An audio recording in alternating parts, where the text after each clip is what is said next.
What's up, guys? Today I'm gonna present to you our work on replicating Fooling OCR system with adversarial text images. My name is Jin Hao, and this work is with my teammate Zifan. First of all, I want to give you an overview of our work. First, I want to introduce you to the OCR systems and Tesseract as a background of this research. Then I will talk about the author's work and the work of our replication. In the end, I will talk about our work and our improvement on the robustness of retraining this network. Alright.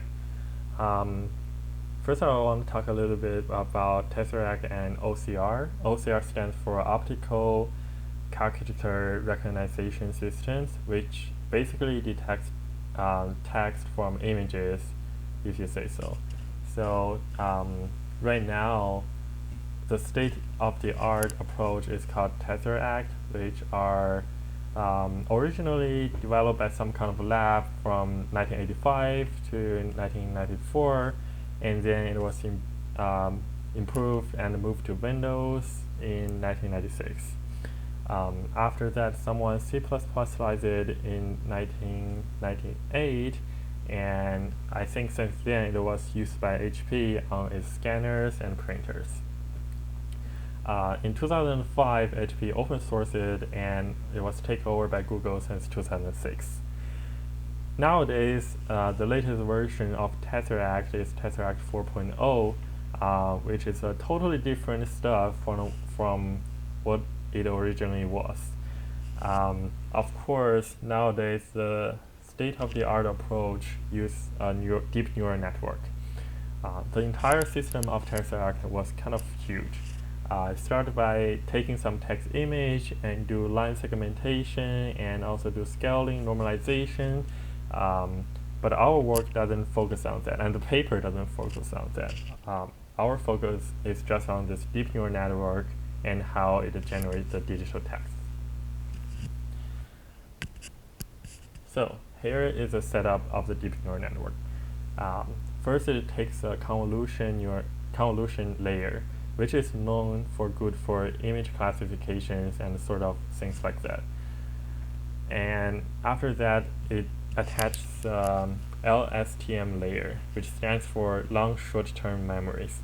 The reason why we want to use this layer is that it is good for inputs with unknown sizes. For example, our input is a line of word. This word might have unknown characters, like some words are long, some words are short, so we want some kind of way to have the neural network adapt to this feature, and here is where the LSTM layers comes in. Basically, it takes input of unknown size and it can generate results based on it. Okay, now in the background, I'm gonna start talking about the author's work. So this is like a major result of this work. Basically, giving an image of word, for example, on the first one higher, and the author generates some sort of adversarial mask to apply on this word. You can see the author's result was basically the same as the original image. Our result, our replication, was a little bit fuzzier, but it's still acceptable. It might be because of the problem of hyperparameters or the setup of the adversarial network. But in general, it kind of works. And on the first line, we can set a target like fire, and we can train our adversarial network to make the higher looks like fire to Tesseract. You can see the meaning of those two words are totally different in some context. And similarly, we can change glad to sad, whining to vexing, and so on and so forth. So basically, with a small changes to the image, we can change the word, change the meaning of the word. And if two words of opposite meanings are close to each other, it will be easier to like alternate the meaning of the word.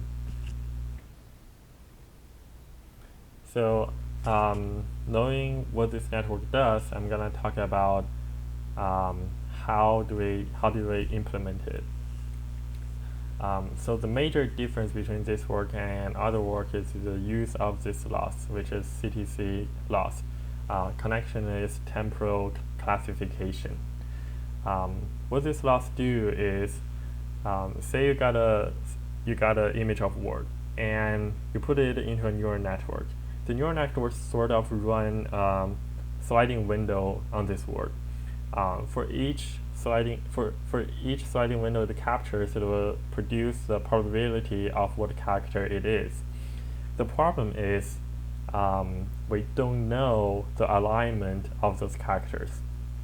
So, for example, your sliding window got you half of the edge, and after a slice, you got another half of the edge. But since we got those probabilities, we can have a sentence like what we saw up here.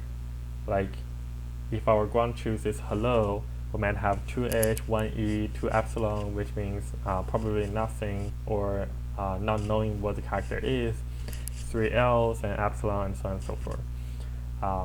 The CTC loss essentially merges those together by merging two same characters next to each other. So you can see from to the second line, 2 H's are merged, 3 L's are merged, and after that it removes epsilon and put everything together into hello. This is how CTC works, and what is the CTC loss is described by this. So the network generally generates something of the probability of the character in each window. So the CTC loss will produce the probability of a word given those probability generated by the neural network. And the CTC loss is described mathematically by taking the negative log of the probability given the sentence and the target. After that, the result becomes much easier. Using the CTC loss, we can measure the distance between our targeted text and the text our neural network generates, and minimize this by changing x prime, which is our changed image, and x is our original image, and x prime is bounded by this image limitation. Like you can have a crazy scale, you can have a crazy pixel, things like that. And if you do this, you'll get if the code works right, you'll get the adversarial image that can fool one image to another. Next, I will talk about our work based on this work. So our work have a pretty simple idea that use the adversarial result to retrain the model and increase the model's robustness. How we do this is quite common approach to improve the robustness of neural networks. And our setup is a little bit different from what it does before, that instead of generating text with a target, we just generate the adversarial results by change one character from the original sequence. So this is a little bit easier from change to our targeted result, because we just need to add some random small noise, and a lot of times we can easily change some characters. In particular, in this work, we want to change at least 2 characters from the original image, and or half of the length of the word if the word is small. So the font we're using is Arial. In the original work, the author used more fonts, but for the purpose of time, we just use 1, and we pick a constant at 0.5.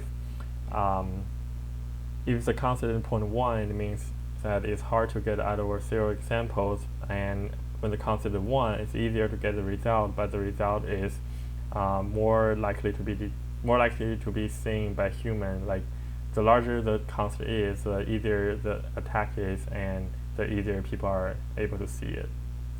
I'll pick 0.5, which is kind of the middle value. And we use 10 retraining iterations. Like, we generate the training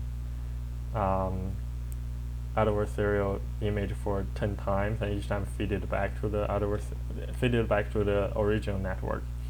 And we measure the accuracy and attack success rate on both training and test data set. So this graph shows the success rate over the training and test data set. The blue line, which is a training data set, we can see that obviously the success rate of generating adversarial text drops significantly after 10 iterations of training, which is good. It means that this is working. However, we do notice that the success rate of test set grows a little bit higher. Our thinking on that is that although we improve the robustness over a certain set of samples, it actually kind of harmed the entire network because we are only focusing on those samples. So, but we think that this retraining method, since it works on the training set, if we got more compute power and trained for longer, like the original network was trained on 800,000 lines of words, and if we can do things on that scale, it might improve the robustness of the entire network.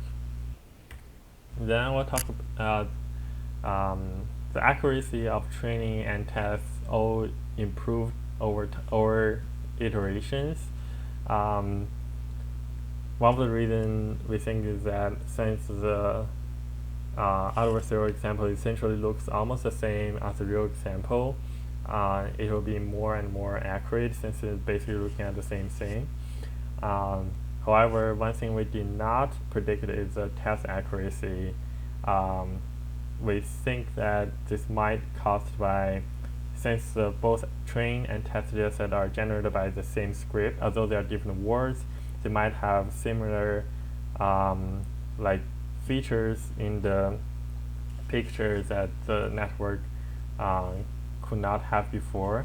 Like they might not align properly, and they might be shifted a little bit, but retraining on the training set might have the network learn these features, and thus the accuracy on the test set also improves.